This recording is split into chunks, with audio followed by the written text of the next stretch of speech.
Hey, good afternoon, everyone. This is Nick with Turner Tuning and Performance. Just wanted to give everybody an update on my little S10. The heads are almost finished up at Wilkes Performance.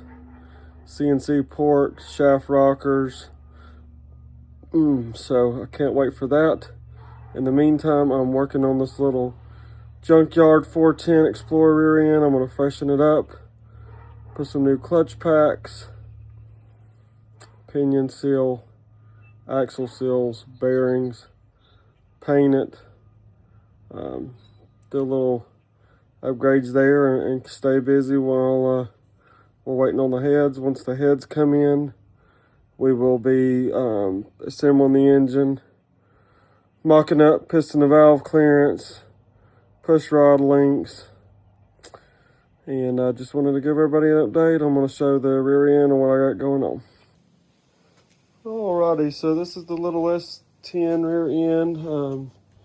Come out of a late 90s Ford Explorer Sport 2-door 4-wheel drive. Been wire wheeling it for a while. Still got some wire wheeling and clean up. New seals are coming in and bearings. Pinion seal. I'm going to put the Cobra 8/8 carbon fiber disc clutch packs in here. I'm going to do a performance shim on it. Shim it up a little tighter. They measured at 0.633. I'm going to shim it out and put it to 0.655. Put the upgraded S-spring. And yeah, I'm going to get everything back together. I've never had a 8/8 this far down, so learning. All of it's learning. So this time with this carrier, I'm just gonna do what I just mentioned.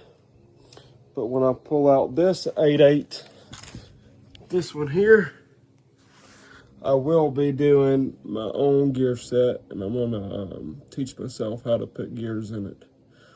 That'll be either a 456 gear, or possibly even a 514, and I go to a power glide with a trans brake. So that'll be the next level of my journey. But as of right now, 410 street truck, driven to the track, 629 Brainerd. That's the goal. But future, 456 to even 514 gear, trans brake, power glide.